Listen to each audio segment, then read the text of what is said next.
So much drama, so little popcorn. Hi, everybody, and welcome to. I guess it could count as theoretical rhetoric. I'm not entirely sure. It's just a cunt stream because it's been fucking crazy. How you doing, Samaj? I'm doing Ooga fucking Ooga. I guess. I mean, wouldn't be a country without that in the intro. I'm doing all right. Doing all right. Having some technical issues with the computer. Somehow I was able to make it work at the last minute, and here I am. Oh, I'm glad you could. I'm glad you could join us. I'm just glad it didn't cost me any money. Yeah, I know. Fucking. Have you heard about any of this drama that's been happening tonight?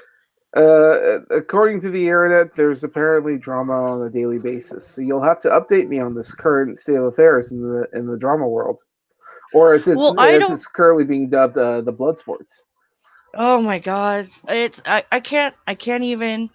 I don't know that much. I try and avoid drama like the plague.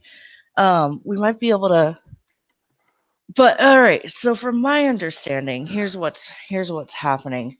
So last night we had an interesting hunt stream, and it was about the dessert guy and the one I guess the veiny Canadian guy. I don't know.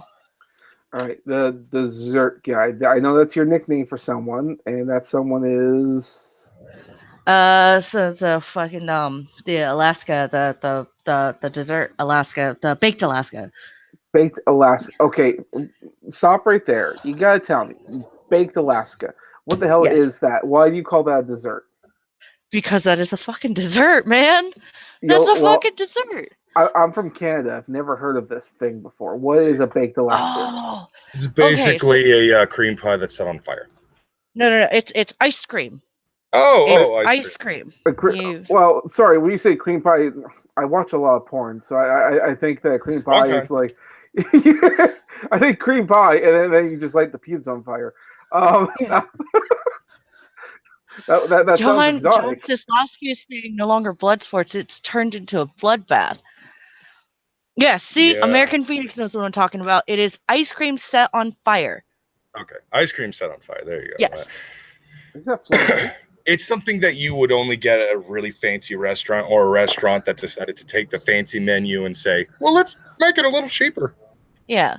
But so last night we were talking about the whole issue or whatever of the suspected him doxing the other guy, the Canadian guy's family. Baked Alaska doxed Andy Worski through Yeah. his Discord. Now, there is no proof that it was, in fact, Baked Alaska that did it himself, but there is no proof to show that Baked Alaska didn't orchestrate the entire thing either. Although there could have been evidence against that. Since last night, I'm not 100% sure. All I know is that Baked Alaska has been dead in the waters for the last 24 hours. Yeah, technically 48 hours, but anyways. Yeah. But there was that drama. And while we were all trying to figure out what was happening, we were suggested by what's his face from Backyard Blood Sports, As the AP likes to call him, self-proclaimed Jukeem. Jukeem. So we were suggested by Jukeem to bring on his friend Zoom, who I guess had some like insider information about what was going on and Mm-hmm. whatever. And we tried to bring him on, and there was some other drama that was happening as soon as he got on. I don't fucking know. I don't fucking care. It's drama. Like that's the fucking thing about it. It's just all drama. Yeah. Vamp was apparently familiar with some of the people that Jukeem was actually complaining about in the chat. Apparently, there was this troll that was following him everywhere he went, although I do find it a little odd that he would find him so fast. Mhm. Still, basically, there was an annoying part of the stream, if you go back and watch it, where Zoom couldn't even actually get onto his fucking topic. He kept talking about the troll in chat, and it was fucking annoying. Well, And claimed troll. yeah, true. But at the same time, like, the dude was just bugging the shit out of everybody in the chat. So Well, everything aside, yeah, he was there were comments being aimed at him in the chat, which is now being discussed. I'm not saying to leave this stream because I appreciate everybody who's currently listening and watching and all that. But right now, what's his face? The Brockus, say the name of the stream that's going on where Zoom's on right now. The Ralph Retort. There we go. Thank you. I don't know shit. You got to know this about me. I don't know shit. It's fine. It's fine. So basically, what's going on over on the Ralph Retort is that Ralph and several other YouTubers are actually talking to Zoom as we speak. Well, kind of talking to Zoom, and essentially, what has come out earlier this afternoon, afternoon for us West Coasters, is that he's apparently a pedophile. Apparently, this guy, who is a self-proclaimed pedo hunter, has actually been watching unironically kitty porn, and he tried to say that he was just trolling and it was a joke, and yet everything about that particular troll and joke doesn't add up, because one, no one's gonna fucking joke like that, and two, the people he was trying to say, were there and they know and all that stuff, have actually said on the stream when they came on, no, that's not what happened. Okay. See, and this is the drama that's happening. There's a wizard in the chat. Yeah, I already linked him. Which one? The Necromancer. Hey, Polipod. Hey, can you do me a favor? How would you describe an iPhone to a caveman? To a caveman? How would you describe an iPhone to a caveman? Well, I'm assuming that the caveman can talk English or speak English because. Yeah, whoa, scares, it confuses me. See, an iPhone is a rectangular device which has magic inside of it that you can look at through a screen and touch the magic through the screen, but it doesn't affect you. Very Pod trying to describe that kind of thing is the example of Gadunt trying to describe the situation. Yes, He's so out of the loop. I really am. I don't know shit. It's all I that's the one thing that people like don't I will probably get to understand about me is I don't know enough about the drama. I don't pay attention to the drama. I don't know enough about the people. I don't pay attention to the people. Like, the people who interact with me are the people that I pay attention to. Did I hear you correctly? Did I hear somebody say that the Ralph Retort was back? Yeah, Ralph has actually been back for a while. Oh shit! Is he done getting fucked in the ass in prison? Oh shit! Yeah, he's been out of. Dude, he was on the Cunt stream a couple of months ago. Oh, I didn't know. You have to understand. He's too fucking butthurt and salty. That's why he blocked me on Twitter like a little bitch. You have to understand that Pod's been in his own little prison. It's called Germany. Oh, also work. It's also called the army. Yeah, it's something like that. Something that everybody has to wear a uniform and salute. Well, I mean, you know what Pod and the Ralph Tour have in common? They both probably absolutely got fucking nothing.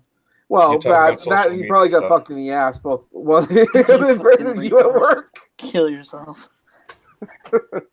God damn it. So do you know anything about the drama that's been happening recently, Politipod? Which one? Oy vey goyim.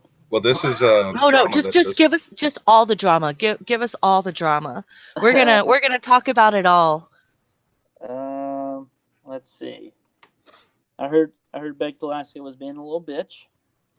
A little. I heard he tried to take down Sinatra, Tonka, Aiden, somebody else. See, I'm a little out of the loop on that. He really tried to take down Aiden? No, I think he sent like cease and desist or some shit to some people, and I think he flagged some other people. Was it actual cease and desist, or were they handwritten messages? I think they were like handwritten like emails to people. Okay. Hey, my God. It's kind of like what fucking Destiny did a few months ago. Whenever he sent a cease and desist to Aiden Paladin.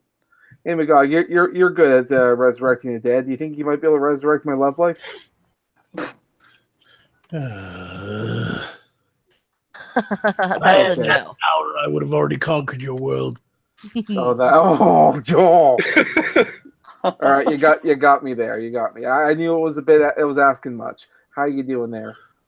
I literally just finished my homework 5 seconds ago. Well, thank you for joining us. I know you were You were on last night, and you helped with some of the dessert guy and the veiny Canadian guy stuff. Andy Worski and Baked Alaska. Yeah, them. I just wanted on the stream so I could catch failure and do failure at him. Oh, That was glorious. I loved it because failure didn't even get mad. He was just like, motherfucker. Oh, Yeah, but that I guess like as soon as I popped in and typed my usual greeting into the chat, I heard you guys talking about the Zoom guy that came on last night. Yep. yeah. He's apparently on the place. Ralph Retort. The sex Yes, offender registry. He's there, and he's apparently there's some clips or whatever and stuff like that, like voice clips or whatever of him apparently being a pedophile. Yeah. Well, Pedophile. good. How are there voice clips of him being a pedophile? Basically, he's a self-proclaimed pedo hunter. He has actually looked up and researched a bunch of people who were alleged pedophiles and stuff like that. And I guess in his search for it, recently he got caught actually watching a fucking 6-year-old getting fucked. Wasn't there another? It was for research. Yeah, wasn't Yeah, there that's what another he's claiming. How does But- fucking Yeah, wasn't there another thing about his last girlfriend or something like that dumped him because she had found kitty porn, and Yeah. so she's like, I'm not going to be with a pedophile. I basically. have a very important question about all this. Hmm. Why do we care? It's one of those really. I mean, weird we should situations. obviously like care if pedos are out there because I'm totally against that, obviously. But at the same time, this sounds more like internet drama. Because if he really was a pedo, like somebody should just report him to the cops and let them take over the investigation. I mean, like that dude literally came on the stream last night, talked a mile a minute about fucking shit I didn't even understand, about some other guy I didn't even know. And then proceeded to call everybody dumb and that he was the most entertaining thing on the stream all night and then fucking bounced out. And it was like, Oh, he did the same thing to Fuck Tonka that guy. tonight. You know? I understand why he's talking called all Zoom kinds now because he of shit. Right. talks. But- Okay. But actually, that brings up a really good question, and that's what our theoretical rhetoric is more or less about tonight. With all of this drama going on, and not enough popcorn. What is the point of it all? What is the point of the YouTube drama? Is it a positive thing? Is it a negative thing? Like, do we think that it's something that's needed or desired, or is it just high school bullshit that people can't seem to grow out of? I mean, it has its entertainment value, but here, like on the cunt stream, like, why do you guys care? Oh, it's not that we necessarily care. We're just it's a curious fucking situation that just keeps happening over and over again. Big drama stories with YouTubers, big drama stories with smaller YouTubers, people being fake, people turning out to have secret agendas and shit. It's fucking weird. If it turns out this guy's not actually a pedo, it's just some more fucking bullshit or whatever, or if he turns out to be a pedo, I hope he gets punished. Either way, I think he's an asshat. So I don't care about him as a person. Like the way he acted on the stream last night, I mean, he got on a stream and was given a platform, and instead of showing some fucking respect and some decency, he acted like an asshole. And pretty much. you know, like it wasn't even joking. Like maybe he's autistic and he thought he was joking when he was all like, "You're all dumb and I'm better than you. Bye." Like maybe that's what he thought was like funny. I don't know, but like he's a fucking non-person to me right now. Like I don't really care about him. I don't want to talk to him again. I won't believe anything he fucking says because it didn't even sound like he sounded like a guy who wanted to be in the know. And he had some connections and stuff and some things to say, but none of it was what we wanted to hear. Yeah. I swear to God, if it was a drinking game where I had to drink every time he said Brit Bong, I would have died. Far What the right fuck are we Yorkshire talking man. about Brit Bong for? Far right Yorkshire man for £2. I think he also tried squaring up to Tonka earlier. He did. Actually, he kind of challenged Tonka to a fight. Not necessarily like straight up did what fucking Baked Alaska did, but the two of them kept going back and forth about, like, you're a bitch, no, you're a bitch, and stuff like that. And then eventually Tonka presented the idea of actually fighting him IRL, and he agreed. He'll back out, but he agreed. What the fuck did Baked Alaska say to Tonka? Baked Alaska, I shit you not even, well, he could have been high, but not even drunk. He basically was on, I want to say it was Kumite or Warski Live. I can't remember which one it was exactly. But the two of them were going back and forth, and Baked actually fucking challenged Tonka to a fight IRL. When Tonka immediately said, let's do this, let's set this up and all that shit, Baked pretty much bitched out. Like a few minutes later, he eventually said, I never said that. I'll tell you what, Baked Alaska, if you ever listen to this, if you ever want to fight somebody, I'll fight you. I'm a fat guy, but I'll still make your ass tap out. You're I will choke you the fuck out, Baked Alaska. You're military trained. It's not a good idea. I don't do that kind of shit, man. Like I'm not one of these guys who puff out their chest and I'll beat your fucking ass. Why don't you meet me in real life? I'm like, if somebody wants to fight me, I don't really fight fair. Well, I don't fight fair. People want to beat my ass, I just shoot them. Fucking Air Force.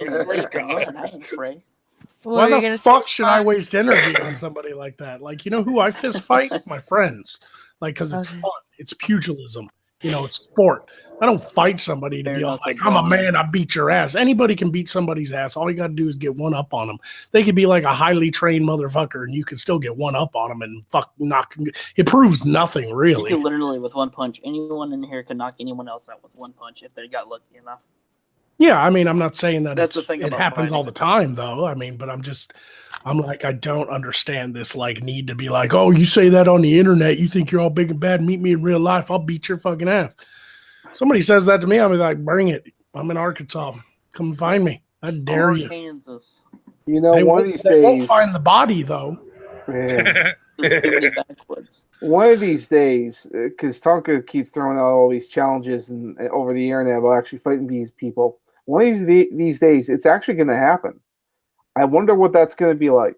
Here's the problem with like squaring up online, right? Like, even if Tonka's like as badass as he says he is, because he has a history in like the UFC and wrestling and all that stuff, which I believe he does. He probably beat my ass. The problem with talking that kind of game is one of these days somebody will say yes and it'll actually happen. And if he loses that fight, after all the huffing and puffing, he'll look like shit to everybody. We have a question from the malevolent writer in the chat. Is there drama affecting anyone in the Kun stream? No. In real life, no. Then don't care or get involved. Why do you get involved? It's not necessarily that we're getting involved. It's just that it's an ongoing topic that's been going on, and we're wondering if it's even worth it. Like, we're trying to see the appeal, which there actually is, because look at the Kumite. It's nothing but drama. I shouldn't say it. What? It affects my friends, though. Yeah, and that's affect anyone in here, but it might not affect me, but it affects my friends. Yeah. I'm not trying to say be an edgelord and be all like, I don't care about nothing. I mean, y'all had to talk about Baked Alaska last night, and I was happy to speculate on that because it's an interesting situation, especially when it comes to breaking one of the golden rules of the internet, which is doxing. Like, just don't fucking do it. I don't care if you're a SJW, you're a libertarian, you're a fucking centrist, you're a liberalist, you're a Republican. I don't give a fuck what side you're on, what skin color you have. Follow the golden rules of the internet. And number one is don't dox people, right? Well, so we could talk about that because that's a problem. Told me that Baked Alaska was in here trying to be like Stolen Valor or some gay shit. Oh yeah, that was that happened last night. There was another rumor. You're shitting me. It's a rumor. It's unconfirmed, and I won't say anything more on it unless like there's actual proof. Yeah, I'm not gonna go. I'm not gonna go against anybody. The point of the Stolen Valor thing is people were trying to claim that he's doing the whole Stolen Valor shit, even though he hasn't actually done it. It's just he keeps saying like, I'm a soldier for fucking freedom of speech and shit like that. I fight for that. That's a bit different.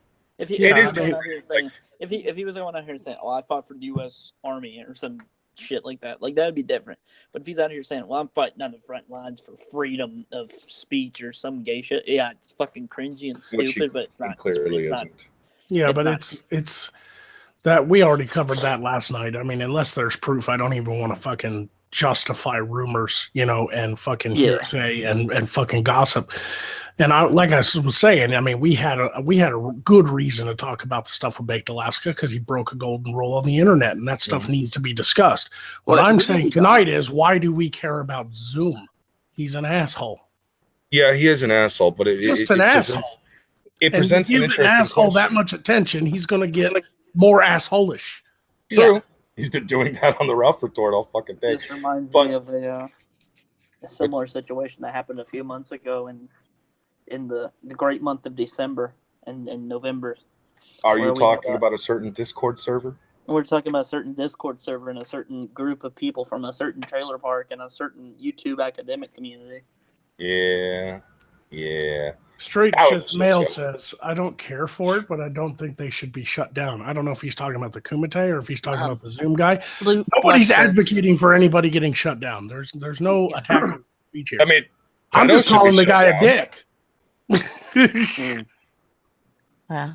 No, Straight Sithmo was talking about the whole blood sports thing because blood sports is basically like just drama. That's what it's about, and that's what they more or less advocate is like it. Yeah, it's like when people watch wrestling, or when people watch soap operas, like they watch it for that drama factor, that fight. And there's a reason that the people who are doing it is because they are formally in that world, especially someone like Tonka, who used to be a wrestler and an MMA fighter, or somebody like Worski, who used to be a comedian. They're all about doing crowd pleasing things. It's kind of like their shtick or whatever you want to call it. I'm sorry, but we're all in that game. Yeah, I disagree with that. Sorry. We're all in that game. Some more than others, but yeah, okay. I see where you're coming from. If you're a personality on the internet trying to entertain an audience, you're playing that game. Well, just depends on what level. What I'm saying is that they brought more in, because Worski was a comedian before he was a YouTuber, and Tonka was wrestling promo guy and UFC guy before, or MMA rather, guy before coming into YouTube. That's what I'm saying. Is they have a little bit more experience with it. I sort of misheard you there, Paul. Did you say comedian or Canadian? Canadian. Oh yeah. Well, literally, he's both. I know he's literally both. I'm like, wait, are you trying to say Canadians are funny? No, they can be. Not at all. That's a lie. No. That last movie, that last movie, Trudeau Goes to India. That was hilarious. That was a movie. I like to pretend it was. It was a romantic Bollywood comedy. You're an American. You have the luxury to believe that's a comedy. I'm a Canadian. That's my reality. I can't unsee it. Adrian Blum says Magog, Baked Alaska did call for channels to get banned and flagged on a video. That's just true. He did. Yeah, which is why we talk about Baked Alaska. I was talking about Zoom. Like, why do we care about this dickhead? He has nothing to do with the situation. He claimed he did, and then he got on here and just went on and on about Brit Bong. Like, I don't know who either of these people are, and I don't care. But if you guys want to actually laugh at Zoom IRL, there is an actual video that Justin Wang just posted on Twitter. It's an actual clip of of Zoom IRL. He's the fat guy trying to kick a dude in an actual fight. Okay. Sorry, Justin Wang? Yeah, Justin Wang. All right. Sorry. Excuse me while I giggle because I'm an adult. Yeah. No, he has actually. It's funny because he's of Korean descent. When his dad came over to America, they couldn't actually spell his actual last name, which was Wang or something like that. And it's the Huang, all that stuff. So they actually spelled it Whang, and now it's Wang. Neko Gamer James says, Erin has gone off the internet. She deleted her Twitter and YouTube channel, and and some other fucking bullshit. and canceled her appearance on Warski Live, saying she's not coming back to the internet again. I don't know who this is. That was the thought that everybody was talking about last night. Yeah, Okay. Erin's like the little blonde. Did she just like announce she's just gone now or something? Like what? She canceled with JF. I'm guessing through DMs because he was one of the people, along with Andy, who had first broke the news. And I guess when somebody went to go and talk to her, she had deleted all of her social media that she was connected to. I don't blame her. I don't blame her. I'm not trying to be a white knight or anything, but she caught a lot of shit. And maybe after the clip I saw of her on Baked Alaska's stream being a fucking dumb valley girl, I'm like, maybe she doesn't belong on the internet. She doesn't. Really? Now I'm not advocating for shutting people down and free speech and all that stuff. I'm all for it, but some people Don't belong on the internet. Some don't people just belong need on to, the internet. Like some people just need to stay on Instagram. They're just too fragile, you know. Do you think it's Italian? They're just Hey, I'll be right back. like Yeah, no she's worries. just like, I watched her on the Kumite too, and everybody was shit hammering her and calling her a star fucker, and she was only getting involved with Baked Alaska to get his views and all this and that. And it's just like, I'm watching this going, okay, she's a little ditzy and she did something stupid on the internet. At the same time, she's not the one doxing people and mass flagging videos. Why is everybody going after her? Mhm. I think it's just because guilt by association thing. You know, everybody Like, that's wanted the to shit only on thing her. I don't understand about that girl and her, getting called up on the Kumite and then getting wrapped up in the drama. And now, like fucking Andy and JF wanted her on the stream to do what? Just tear her a new one again? Like, what did she have to do with the doxing? I've got a problem with the doxing. I've got a problem with the mass flagging. I've got a problem with the fucking hiring hackers and shit. That's what I have the problem with. I don't have a problem with a girl getting on the internet being a fucking ditz. It happens all the time. Yeah, I think Well, JF was really hi. smitten with her and wanted to make her a co-host for the show. She was going to be a female co-host, kind of like what Brittany does for Kumite. You guys are just saying things. I swear, it's anytime you guys talk about like all the YouTube shit and the YouTube drama shit, it just sounds like ching chong to me. That's because you don't YouTube. No, I don't YouTube. Like, that's the thing. And McCog, you were saying like you have no problems with having like a girl who's just kind of like a ditz on the internet. Hi, I don't know things.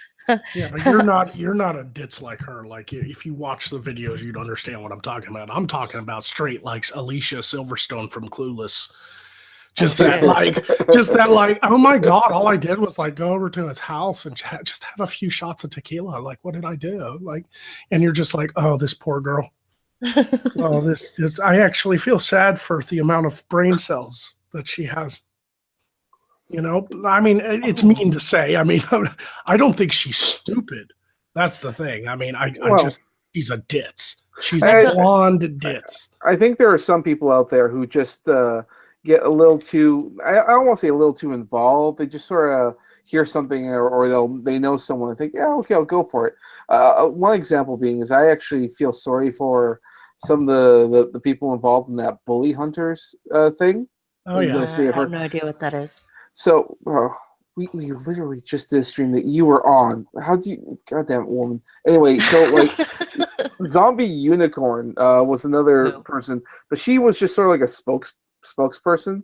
She just sort of hired to come on there and then help film these streams and all that. She really didn't know anything, as far as I can tell. She didn't know anything about this bully hunter organization, and she's getting like shit on everywhere because she is the spokesperson. And the actual people who ran the event, though, they're nowhere to be seen. They've shut down the channel, the Twitter, the website, everything about it. It's all gone, disappeared. She wasn't actually just a spokesperson. This was her project, actually. One of the reasons why she was getting shit on is because Bully Hunters was something that she actually was trying to do, but she's now claiming that her original project wasn't what Bully Hunters turned into. It's actually supposed to be this and this and this. And because she was talking so much shit on pretty much what she herself was actually inventing, it took Steel Series, which was one of the companies they were associated with that actually makes like gaming equipment. Steel Series basically said, "We will take you to court if you continue to do this bullshit." Yeah, I mean, if she's the founder of it, and even if it turned into something she wasn't expecting, she's gonna get flack for that.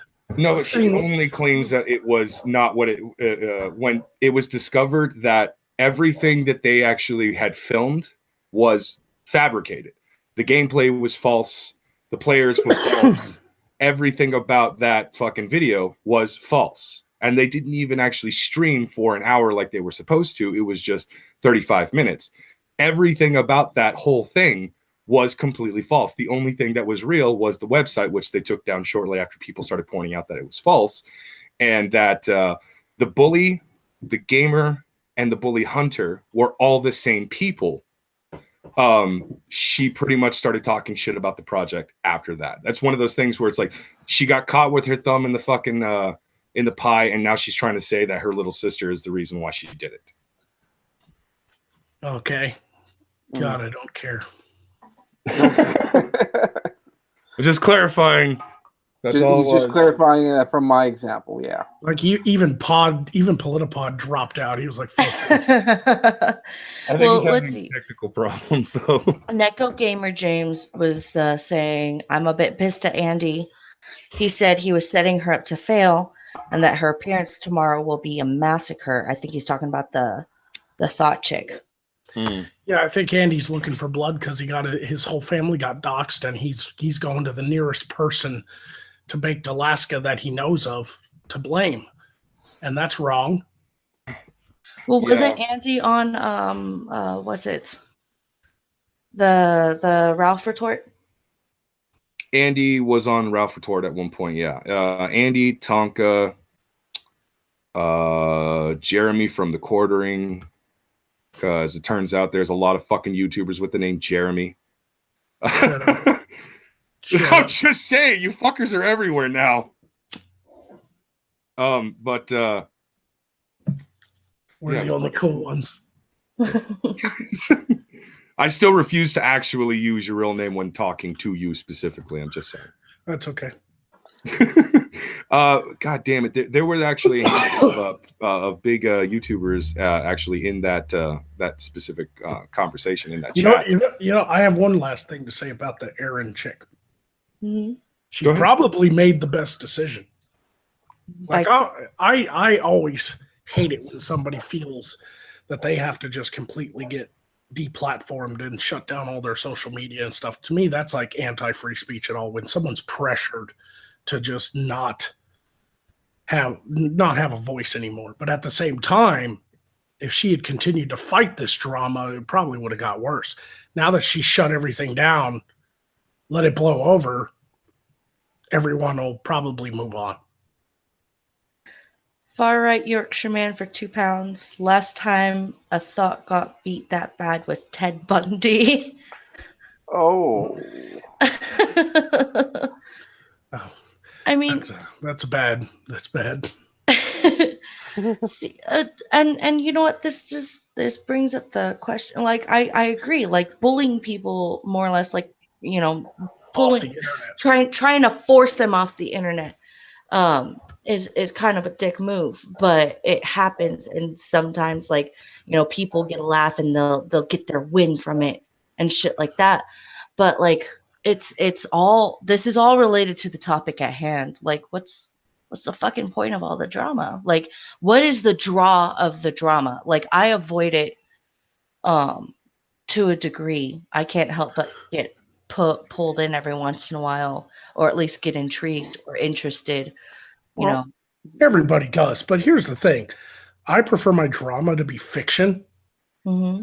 Like, I'll watch a drama movie, or I'll watch a TV show that has a lot of drama. I'll watch the fuck out of Punisher. You know, like, it's got a lot of drama in it, you know, and action and all kinds of stuff.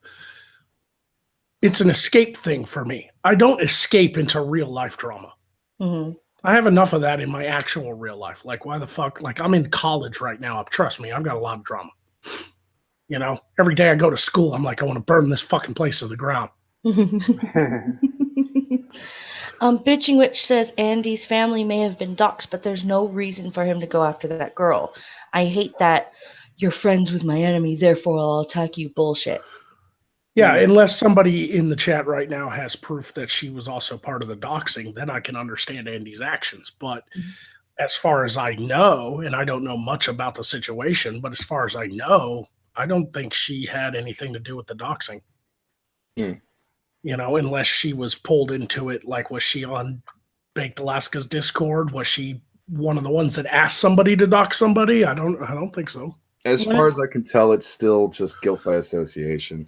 Yeah. But to address the question of why is IRL drama so appealing, I think I kind of have an answer for it, but it's not a solid one. It's the only kind of answer I can really give.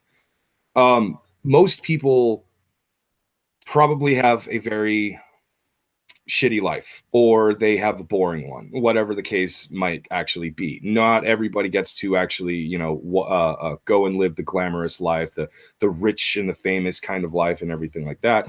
So when they get a chance to, they like to see people who are either in the same spot as them that act like complete fucking train wrecks, or they like to watch celebrities act like complete fucking train wrecks. Yeah, So we have Straight- trash TV.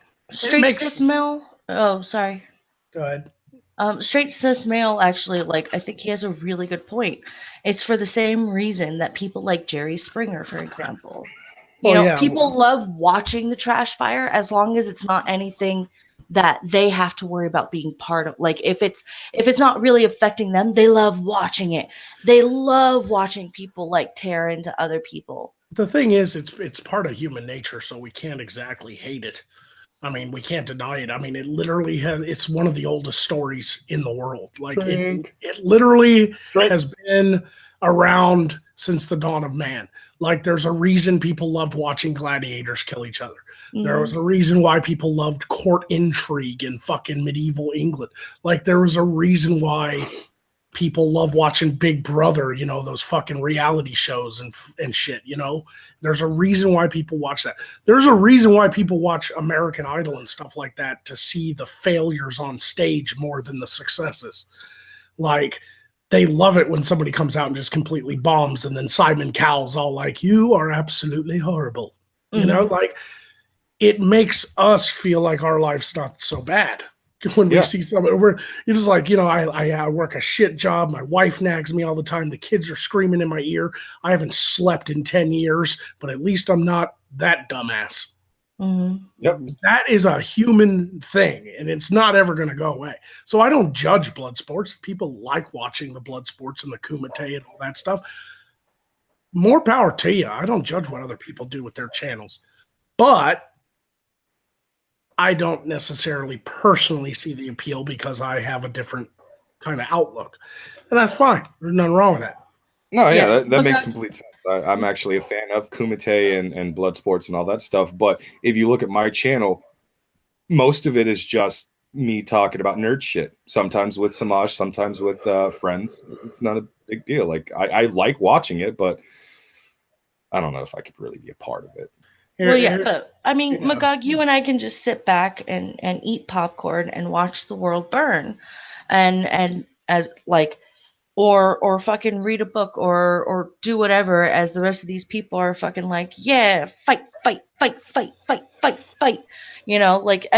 because again, I don't know a lot of this shit. I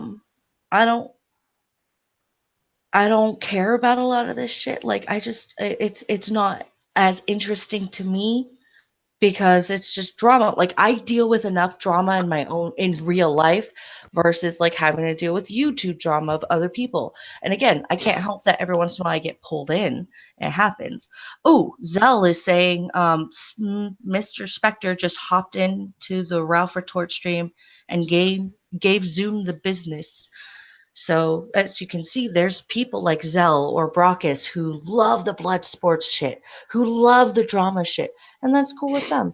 And they actually try to keep me into the loop of things, even though I kind of just don't care. Who said that? Zell. Who? Oh, he's the cyberpunk raver bitch. He's the gay cyber Power Ranger. Yes. He's that. I thought he was that cosplaying Destiny player. Oh, yeah, that actually works because it does look like a Destiny character. Yeah, but like I think it's more like the reason I hopped on was I don't really care to harp on stuff like that.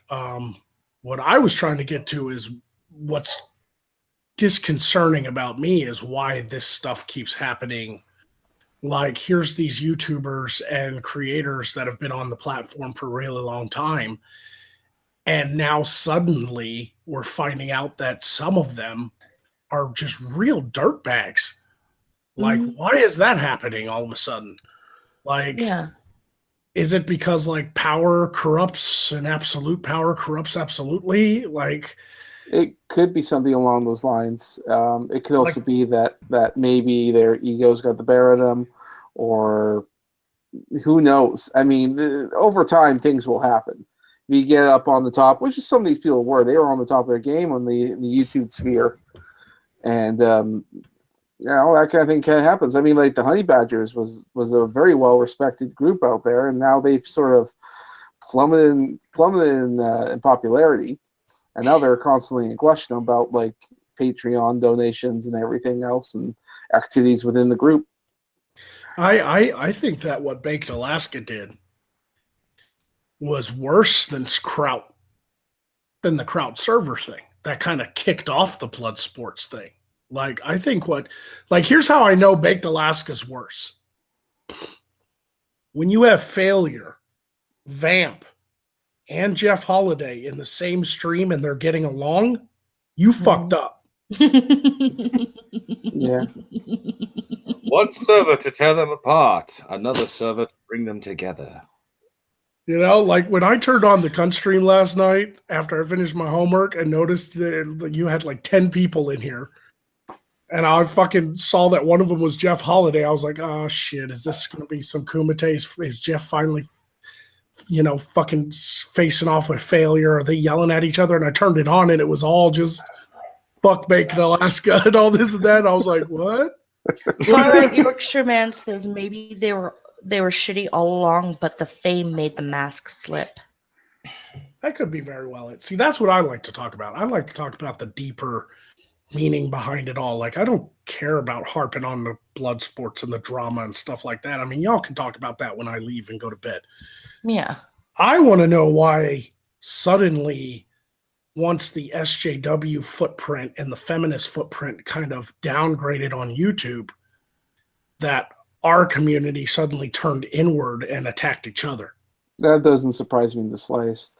You have to understand that it was a similar thing within the feminist community. They eat their own. Once you've acquired victory, you have no real enemies to fight against. Infighting will occur. That's what happened with feminism and the social justice stuff. That's actually happening with the gay community right now. Like, I just saw a fucking thing on Facebook earlier about how everything is gay in the LGBTQ plus community, but and so like the rest of the community can't speak out because it's all about the gay white man. And I'm just like, are you guys really fucking hunting for that shit now? Like, that's you're finally, you have this platform, and like it's you never hear about the lesbian marriage or anything like that. It's always gay marriage, so it's gay white men, and I'm like, are you shitting me? Like, it's a thing. As soon as you stop, and it doesn't matter what community it is, in all honesty, it doesn't matter if somebody, like, if they stop finding an enemy on the outside, they start turning inside to look for things to fight against each other about. It's some Well, sort of phenomena. You could say it's a sign What the of fuck just ablated an inflated condom? Oh, that would be Baracus, I'm sure. could be. What? Oh, we just heard some noise of something like breathing or maybe sheets flying. I don't know what. If you're gonna jerk off, mute yourself first, man. I was not doing anything of the sort. I was wiping something down. It made that much noise. Yeah, it did. Son of a bitch. Sorry about that. Okay, so you make a point, Kadun. The gay community has gotten so gay, some of them are going straight. Sky Williams is fucking some chick right now as we speak. Like, some of them are just like, it's not even fun to be gay anymore. Let's go be normies. You're only going to prove that it's a choice now. You fucking asshole. You know that's what? how they're going to screw their comrades. But I get what you're saying and everything. I get why people are talking about Baked Alaska because of what he did. I get why people love the Kumite and the blood sports, and I'm totally on board with all of that stuff. I don't understand the collateral damage. That's where I kind of go, because I've seen it. I've seen it plenty of times. It's like, look at what happened with Nick. Now, like Wizard of Cause, okay, like. He didn't have anything to do with the Kraut server. He wasn't in the Kraut server. Jeff was. He didn't lie. He wasn't part of the doxing of Coach Red Pill. He did mouth off on Twitter and defend his friend. But look what happened to him just for being Jeff's co-host and friend. Yeah, he got hit harder than Jeff did, which is kind of funny. Yeah. And I'm like, I don't understand that. Now, don't get me wrong. He did mouth off on Twitter and say some shit and start some shit with people. And that's on him. Sure. But when it comes down to the nitty gritty, he didn't have anything to do with what Jeff did. Yeah. And same goes for Jeff's family too. Same goes for what's his face is the Canadian guy, the veiny Canadian guy. Andy Worski. Yeah, same for his family. His family is not part of any of this shit. You don't go after and that's one of the things is you don't go after people's families. Like, they're not part of this. What did they do? Back in the before the internet happened, if two guys had disagreement, they could either debate it, shout it out, get into fisticuffs if they want to, beat each other's ass if they want to, and then they go home. And then what are you gonna do? Go to his house and try to beat him up some more? Chances are he probably has a gun, or he has access to his knives and whatnot. That's all that you could really, really hope to accomplish. It really isn't much. But we live in the time of the internet, and if you want to get back at someone, I mean, you could do it without actually throwing a single punch.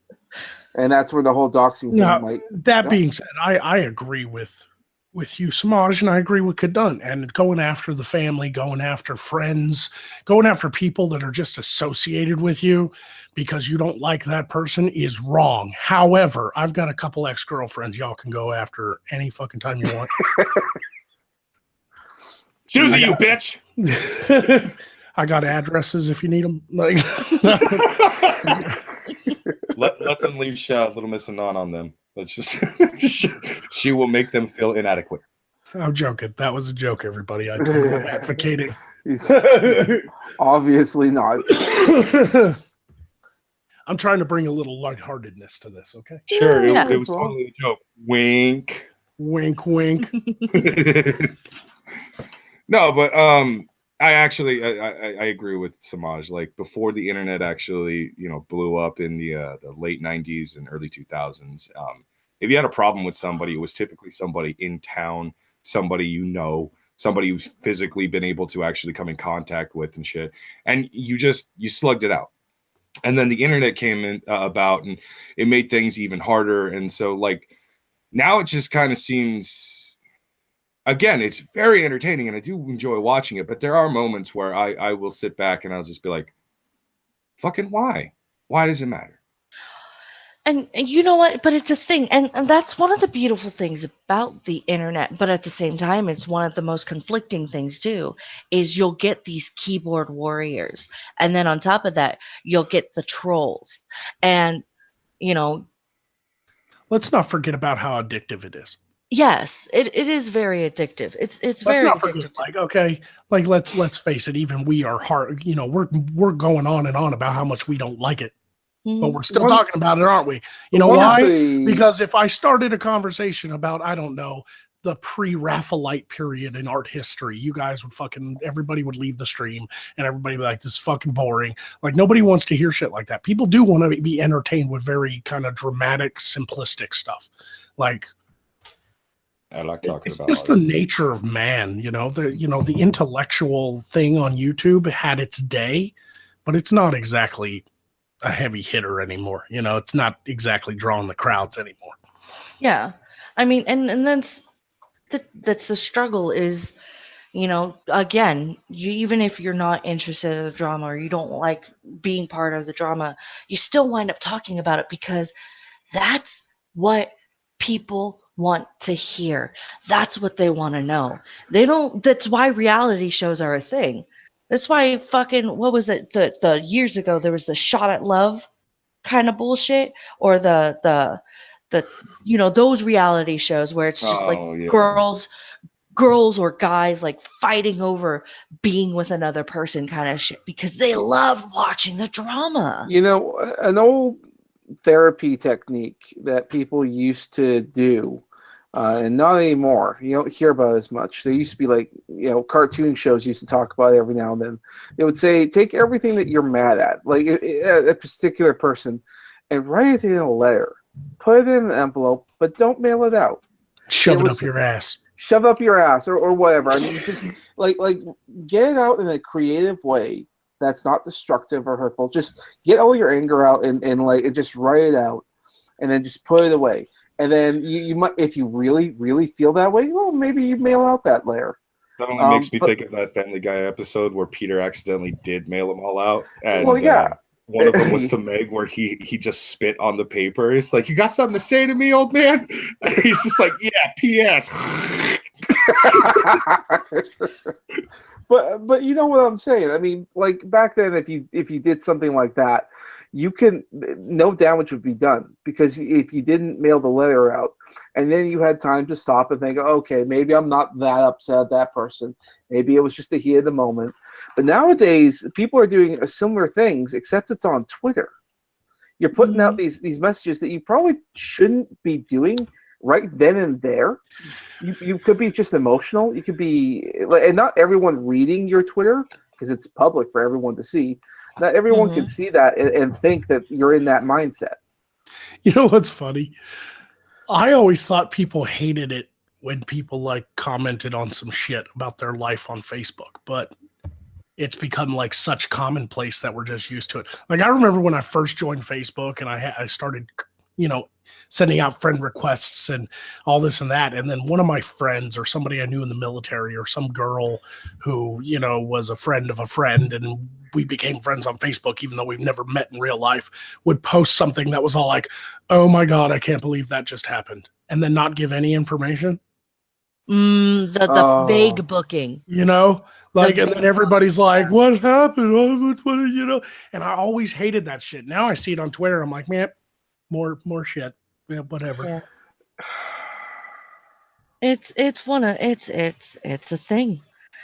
Like, that's the whole point of all of it is, and making with the connection of the internet, it broadens our reach, and it broadens say I was pissed off at Brockus, but I didn't want to actually like talk to Brockus about it or whatever it was. Big surprise. I could just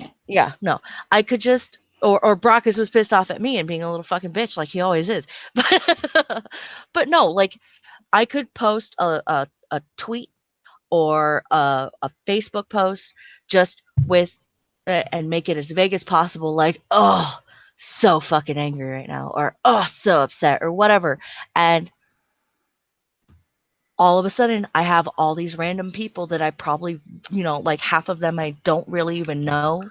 I've never met them before in real life, but because like there was some sort of connectivity that we found, some sort of engagement that we enjoyed via the internet, all of a sudden they're reaching out like, oh, what's wrong? Do you want to talk to me about it? And blah, blah, blah, blah, blah, blah, blah. And then I can vent if I really wanted to. And that's again, the beauty in the conflict is because it's one of those, just because you can doesn't mean you should.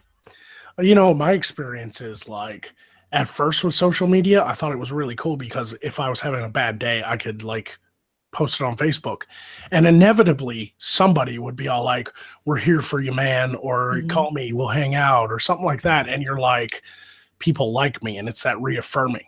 What I found though, after doing that enough times, is that it was such a short-term relief for my like depression for that day. Like, it didn't really actually make me feel good. It was so temporary. It's like fast food psychology.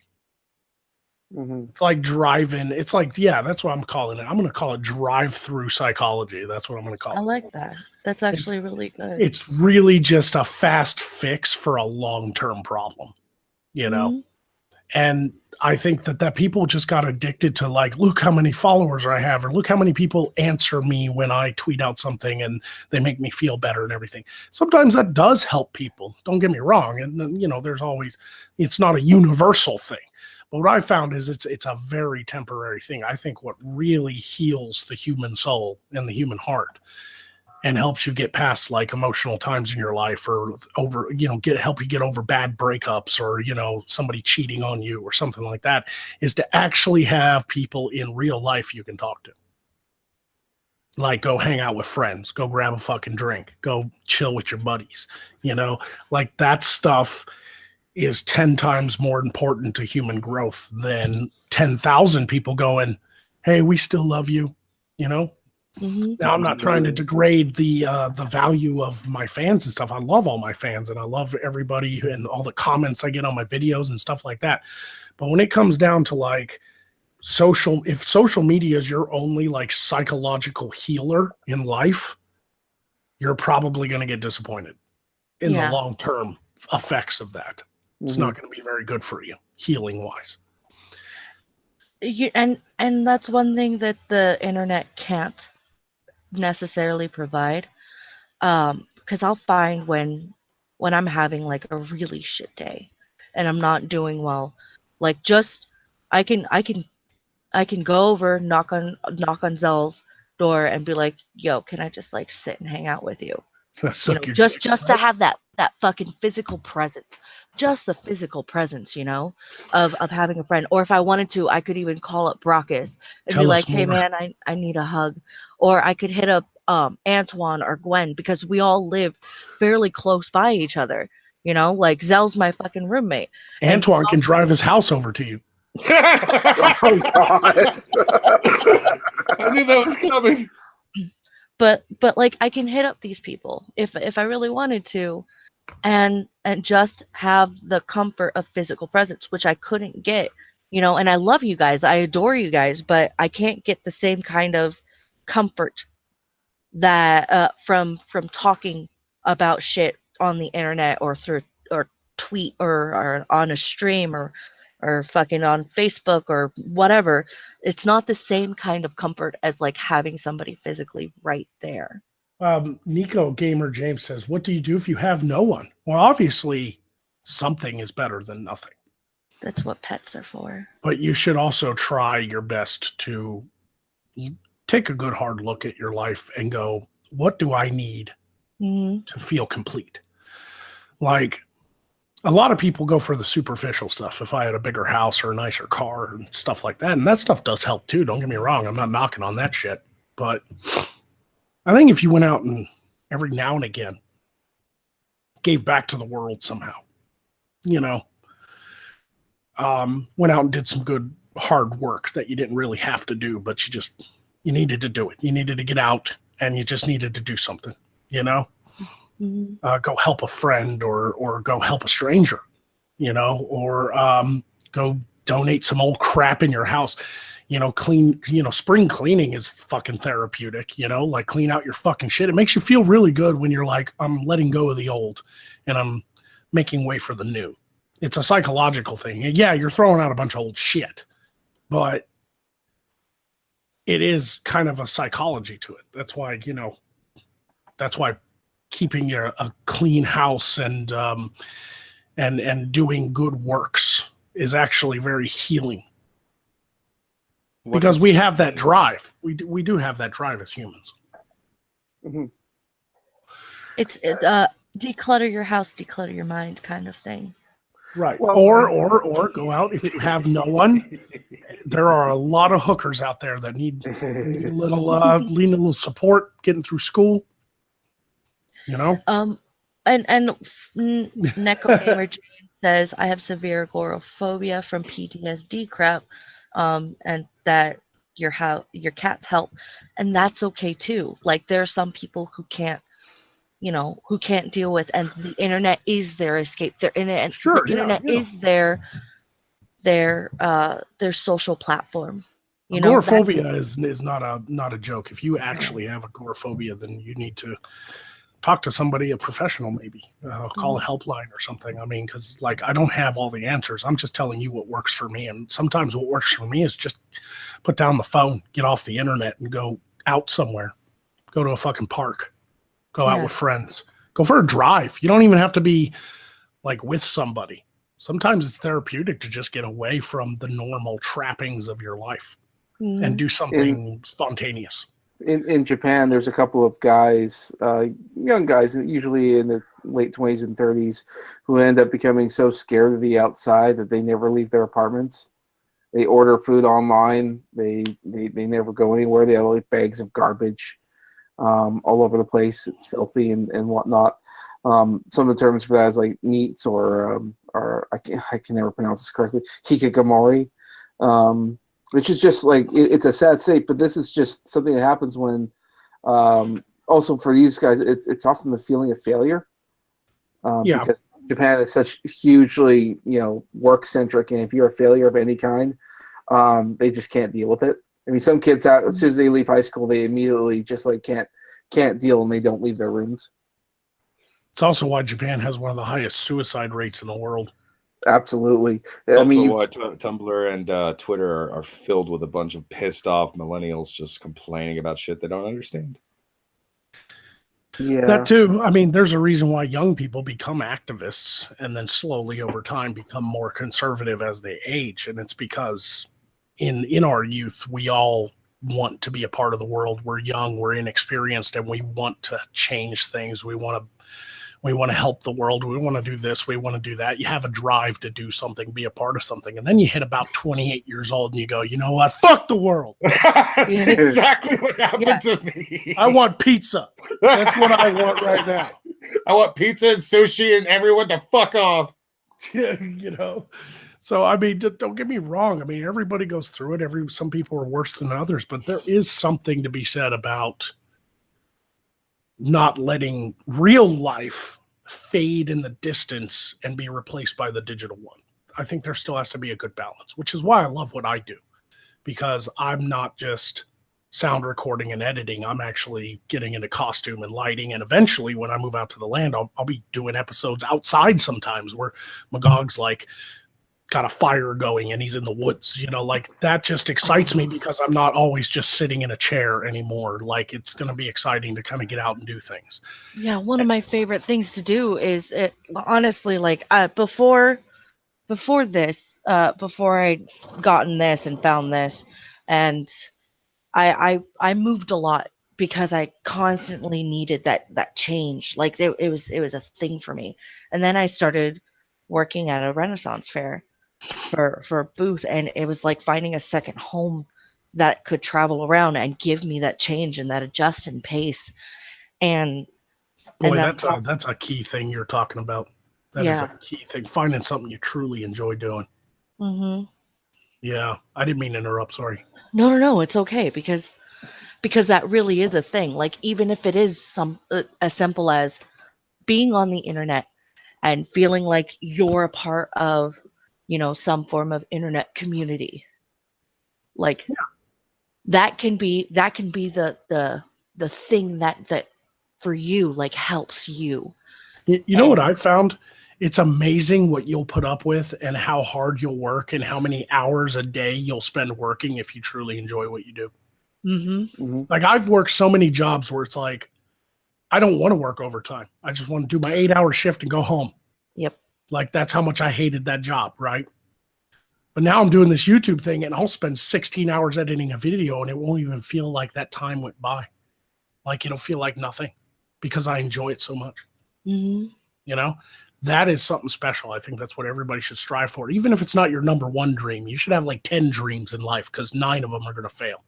Right. Well, You know? and even if you accomplish like 1 or 2 of them, after that, you're going to feel like you need a new goal. Because once you've achieved it, I mean that's the one thing that not everyone knows is that once you get there, well, then what? Can you keep it going? Probably not. Most people lose interest after a while. Yeah, I always had this idea of something like I made it up. It was called micro dreams, where I had like my big dreams, right? Like the shit you dream of when you're a kid. Like I want to be an astronaut, and I want to be a fucking this, and I want to be a fucking filmmaker, and all this and that, right? Your big dreams that probably aren't going to come true, but you strive for them because you really want to do it. Mhm. And then in between all of those big dreams, or on the road towards the big dream, you have what I call micro dreams. And they're just like little things that come up in life that you wouldn't even think was a dream of yours, but it just popped in your head. Write it down, and you never know. You might find the inkling, fucking do it. Even if it doesn't really get you on the path to your main big dream, it might be something that turns into another big dream. Like I always wanted to be a filmmaker, a writer, and a director. I never wanted to be an actor. And when I was 19 years old, I spent all this money and I bought like professional equipment. And back then, YouTube didn't exist, man. I was rocking fucking high-8 film and shit, you know, right? Mhm. And I started writing independent films and getting my friends together to be actors and doing costumes and stuff. And it completely bombed, fell apart. Every project we attempted to do just fucking crumbled. It was expensive. It was fucking hard to keep people showing up for the shoots. And it was hard to find people to be actors. And it all fell apart. But it was a learning experience. And so sometimes you just go through life and you're like, hey, I want to try playing the guitar. Like I've never done that. And so you write that down as one of your little micro dreams. And you just pick it up one day. And then all of a sudden one day you're just like, holy crap, it was a passing thought, but now I actually really love this. And that's what happened with my YouTube. It was a passing thought. Yeah, I put a lot of thought into it when I decided to finally do it. You know, I spent the money and got the set built and sold my couches and got the costume and all that stuff. But in the beginning, it was just like, hey, I think I should start a YouTube channel. It's free. You know, maybe I got something to say about all this shit. Your behind the scenes video tells me a different story, sir. I'm not sure what to believe now. That's because it was a mockumentary. It was? I don't actually own high heels. So I still Lies. what am I doing with my life? The heels are a lie. I love your first character idea. You came out with the fucking Viking hat, that shitty beard, and the fucking the whatever shawl you were wearing, and immediately after walking out of the room, nope. You walk back. That was funny. That was funny. I still watch that video every once in a while just because it's like I swear to God, man, like it's the same humor I would have fucking done with shit like that. Yeah, I mean, I wanted to give some of the people behind the scenes, but I had to make it entertaining too, you know. But yeah, like I don't know, you know, try something new at least. If you ain't got no one to talk to, and internet is your only life, that's fine. I mean, my internet's my life too. I'm not gonna judge you, but try picking up a new hobby now and again, though, or something. Try drawing or painting or Try the stranger. Yeah. Fucking pull up a guitar, you know, go pick up a cheap guitar and strum around on it a little bit, you know. Do meth. Yeah. Do meth? Some cocaine. It's a thing. You gotta don't be scared to go out there and give new shit a try. Like that I think is the basis of this. Like Not all new shit. Not all new shit. Like Venereal diseases are not something new to try. I do not could be. advocate the use of heroin. But hey, whatever Don't let your tickles your means be sack. dreams. Yeah, like I'm sorry, AIDS Do is not a it. good thing to try. Don't try and fuck a blender. Yeah, just But if I take don't this risk- piece of advice about life. Try new things, but at the same time, Be if smart at about first you don't succeed, then skydiving isn't for you.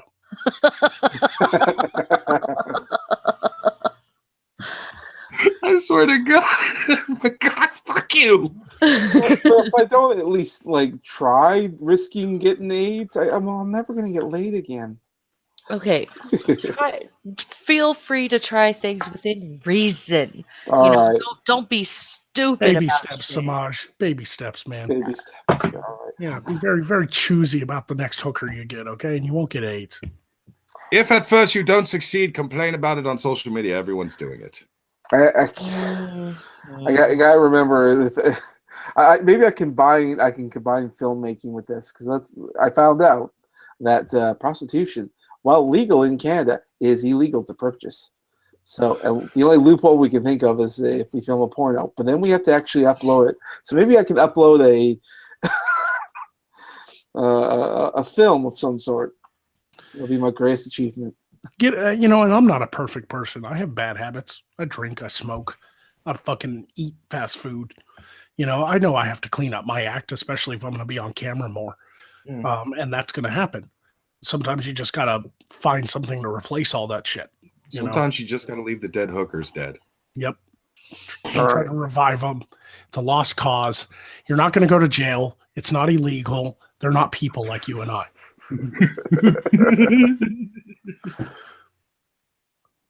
Far right Yorkshire man for £2. Should we do a fundraiser to get Samaj a hooker?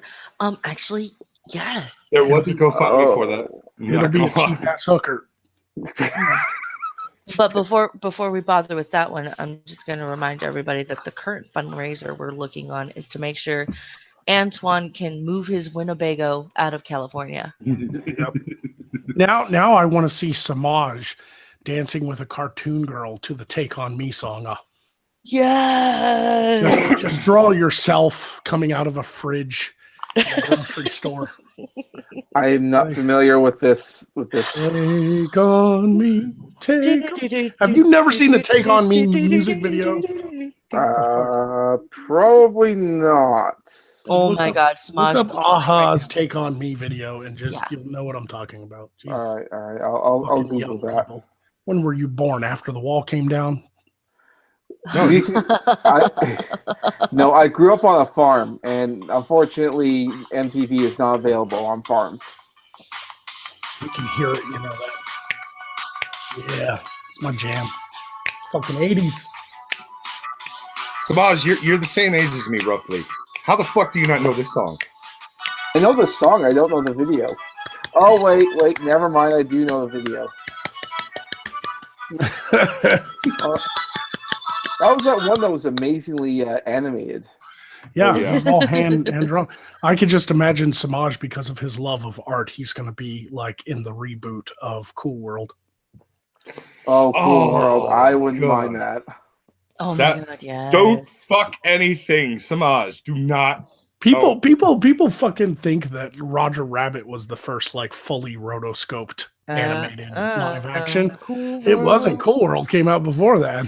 Yes. I think. Roger. I might be wrong about that actually. I think maybe Cool World came out in the early 90s. You know what? There's a way to find out. Yeah, see if Cool World came out after or before Roger Rabbit. Either way, it's still wrong because technically, I mean, fuck, you could go back to the black and white days and see fucking, Bing Crosby dancing with Bugs Bunny. Like they've learned how to animate onto film for a long time. It's called rotoscoping. Yeah, what was there's a one. So let's see. Roger Rabbit came out in 1988. Cool World came out in 1992. So Roger Rabbit was I had them backwards. Yeah, I had them backwards. It happens, but both were done in an amazing way. Like that's the thing. And there's been plenty of stuff like when was Mary Poppins out? Remember? Yeah, rotoscoping was in Mary Poppins. Yeah. Dancing with the penguin. Yeah, that was rotoscoping. Mm-hmm. Yep. And The Sound of the South. Yep. And yes, Song of the South. Song of the South. Yes. Well, I know that technically it's still around today. It's just done CG, in green screen and all that, but it's not quite the same thing. Some of it is. Some fucking what's his name? Richard Linklater films are all like done on the computer, so they're not cell animated, but they are animated like one fucking frame at a time. It's not like CG where it's like a 3D model that looks like a cartoon. Like that dude, like if you've ever seen like Waking Life or Scanner Darkly, those are Richard Scanner Linklater films. Darkly. Scanner Yeah. Darkly was hand drawn by like 30 artists, one frame at a fucking time. Just Yeah. Wow. they shot the film and then they pulled the film in the computers and literally just painted over all the actors and the scenery and everything frame Fritz by frame. the cat. Yes, irate prostate. Yeah, but Oh, that was purely animated, Yeah, and it was yeah, we're- super fucking dirty, and it only gave way to Cool World. Yeah, no, Fritz the Cat was fully animated. However, Fire and Ice had elements of real. Oh my god, I remember Fire and Ice. Yeah, like when the barbarians are fighting, that's actually like silhouettes of real people. Yeah, Like, yeah. because they and didn't even when animate. you- Yeah, they couldn't animate them that fast, you know. So they used real people. Yeah, think you could that- see, you could tell. Oh, sorry. These are the people who worked on that. The previous ones they did was the Lord of the Rings, like The Hobbit, and those movies, and those were good. But the rotoscoping on those were a little jarring because it went from almost hand drawn, not all that much in the way of rotoscoping, and those looked pretty good. And then there was ones when like Aragorn's like mounting on a horse, and it's just like frame by frame over live action. It's very jarring. We get watching that, but I was just gonna say they perfected their craft when it came to Fire and Ice because it was virtually similar things, but they knew what they were doing then. Previously, they were just sort of experimenting, and Fire and Ice they just sort of it was amazing to watch, and it still is. You can watch that movie today, and you'll still be thoroughly impressed and entertained. Oh yeah, I'm still definitely because I have it saved on my laptop. You know, like I have that and Wizards and a Black Cauldron. You know, like I have like these. Oh, fucking Black things. Cauldron. That was the last of one of the greatest cell animators, classic animators of all time was Don Bluth. And Don Bluth was one of the I mean, God, he did the animations for the video game Dragon's Lair. Yeah. He did fucking Fievel movies. He did fucking Nim. The Secret of Nim. Almost every That was an 90s cartoon awesome or fucking 80s movie. cartoon that was big budget and a movie was done by Don Bluth. Right. Mhm. He had his fingers in many pies, and he was a very busy man. And he has a huge body of work. Didn't he also do All Dogs Go to Heaven? Yes. Okay, I thought so. He has officially raised over $700,000 to crowdfund the making of the Dragon's Lair movie. Yes. So he's doing it all on his own because no production company will touch it, and I think it'll just be better for it. Mhm. Yeah, less company interference to bear. Now, granted, he probably will work with one company as a distributor to get into more theaters, which would be fine, I guess. But yeah, I really miss traditional hand drawn movies. Yes. I have a question. Yes. Are you telling me that Don Bluth, a fucking legend among legends of animators from the 80s and 90s in kids' cartoons and even slightly adult cartoons, Wait, is coming back to actually present one of his legendary animations? Yeah. He's crowdfunding it to do it himself. Fantastic. I have a question. Samaj, what did you do to piss off Bruni? What? He says, I may be salty, but fuck Samaj, fuck Antoine, I don't care anymore. I wouldn't piss on you if you were on fire. I don't know. I don't know either. Let's talk about the fucking claymation. Can we all just kind of like be in awe of that shit too? Oh, absolutely. I mean, it's a different kettle of fish, but it's pretty much a amazing form of animation. That was like we needed something realistic, more realistic than what rotoscoping could do. We needed creature effects for live action films, but we didn't have the budget. You went with stop motion. And Yeah. if it's done right, you could ignore how cheesy it looks because the movie's so good. I give the best example, in my opinion, and it's still one of my top 10 favorite movies of all time, is the original 1981 Clash of the Titans. Yep. And that had stop motion, the Kraken was stop motion, the fucking owl was stop motion, all of it was fucking fantastic though. Loved it. I fucking like I'm always so impressed whenever I see like the newest stop motion thing that I had seen was I don't think it was purely stop motion, but I know there was a lot of it was Kubo and the Two Strings.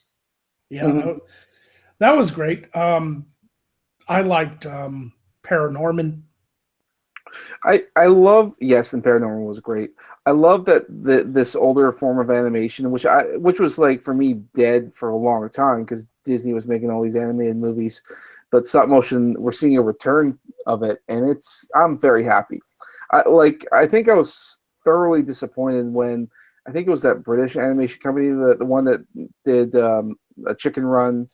Oh yeah. Yeah. Gromit and yeah.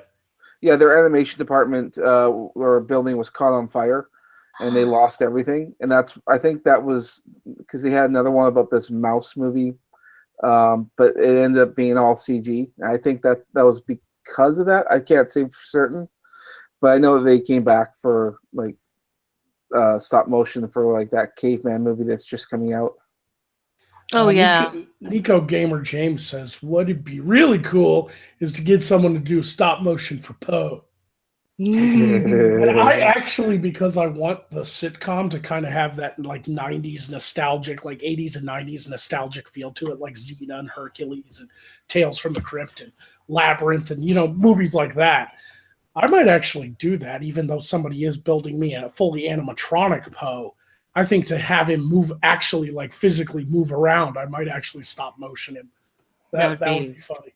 That'd be fucking tight too.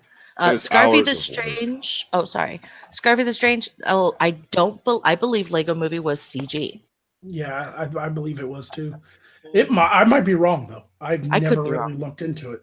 It I'm looked actually like It looked like stop motion. I did see some of the behind the scenes making of it. It pretty much is all stop motion, but there are some CG elements for things that don't exist. Like in some, what's that? Like the facial expressions, I'm assuming. Probably. Yeah, probably. I mean, some of that was there, but also some of the more grander things, like the big scale monsters. I think that whole cityscape fight scene in the Lego Movie, I think that was all CG because there's just so much going on in there. Yeah, too many pieces to move. Yeah, like stop motion wise, it's too many pieces. So but I can only guess. They don't tell you when it's working, when it's not, which is a testament of how good it is. It means that they've done a good job if you can't tell the difference. I did like Coraline too. Coraline was kind of the start of that, and the fact that they took a Neil Gaiman book and was able to make it into more of a, even though it had dark undertones, it was still more of a kids movie, and that surprised me. Then again, the Neil Gaiman book is a kid's book. I think he doesn't always do just horrible shit like American Gods, but there's always stuff like that in Hollywood. Like basic stop motion was used as early as like you said, Kubo and the Two Strings. Like that's some fantastic, interesting art forms.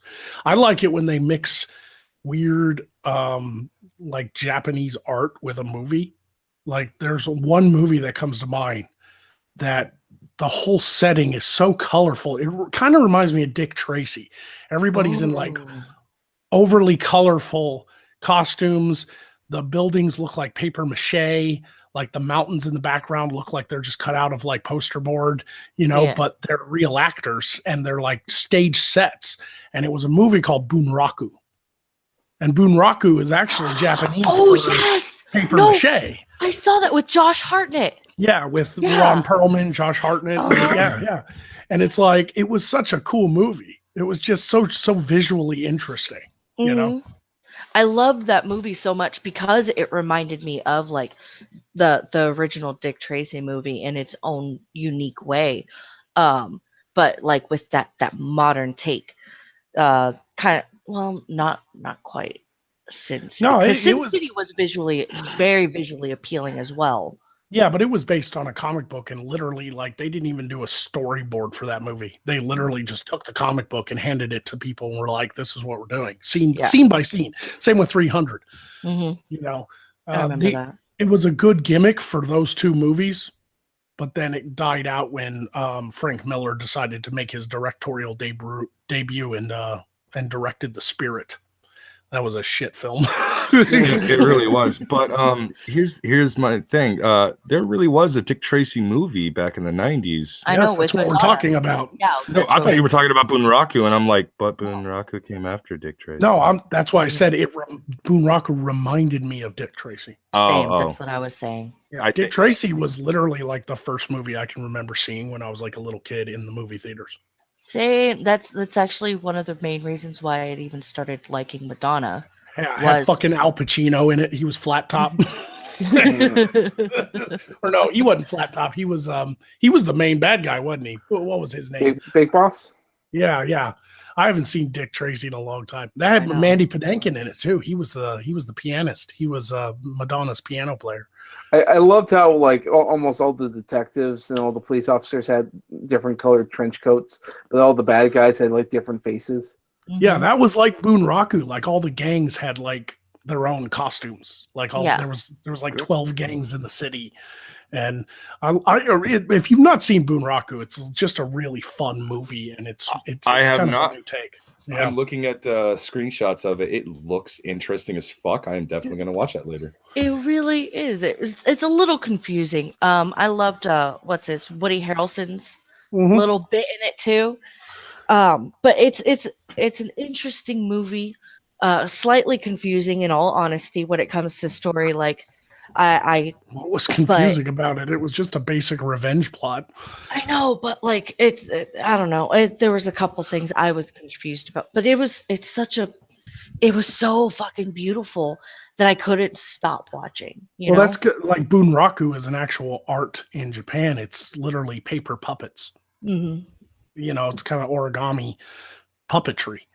Speaking of comic books and nerdy shit, Magog, I remember that your favorite comic book character is Constantine. Yes. Did you know that they are bringing back his comic books in DC with Hellblazer as the title again? Good. Yeah. I can't remember how many issues it's in, but it's somewhere in the double digits. I want to say maybe they're up to 15 at this point. But yeah, they originally tried to bring it back in to the fray when they kind of rebought from Vertigo. Constantine, but Constantine's comic books weren't really selling, so they rebranded it again as Hellblazer. And I'm such a fan of Hellblazer and John Constantine that I own not only Hellblazer's issue #1, but I also own the first appearance of John Constantine, which was in Swamp Thing #37. So much of me envies you and wants to hurt you, so I can have those now. You know what's funny about that comic book? So, is the creators of Constantine, Alan Moore and the other guy whose name escapes me at the moment, was such a fan. In the 80s, they were such fans of the Police, the band, Sting, the singer Sting, that they wanted to create a comic book character that looked like Sting. And he was British, and he was from Liverpool, and he wore fucking brown trench coat in one of his music videos, right? Guys, if you'll give me 1 second, Brockus, unless you can hit up Schmeckel again, we may be the stream may suddenly cut out. So if that happens, thanks for listening, everybody. Goodbye. All right, go ahead, continue. Fair enough. Yeah. Try to get a hold of him, see what's going on. Yeah. What's funny is because of that, that's why John has his kind of blonde hair and he wears the trench coat and he smokes cigarettes and he's from Liverpool. But in Swamp Thing #37, the boat he arrives on in the swamp is called the name of the boat is the Gordon M.T. Sumner, which is Sting's real name. Oh wow. I did not know that. Yep. It's actually Oh. like written on there and everything. So it's like Well, I just find that interesting. Is Sting's real last name the Summoner or Summoner? Sumner. It's Sumner. Yeah. Oh, okay. I got you now. Yeah. Yep. I'm a huge fan of fucking Constantine. Hell, they modeled Castiel in Supernatural after Constantine. Oh yeah, Constantine is probably one of my favorite DC characters, second only to Raven, aka Rachel Roth. Well, you know, I'm a huge fan of DC Comics. I'm not a big fan of their movies. They've been fucking up. But Yeah. The like, animated movies have been the shit. I don't Though. Oh yeah, the I don't animated get- movies I will stand by. I don't give a fuck when anybody says DC was better at creating some of the female superheroes. Like I may be a Constantine fan.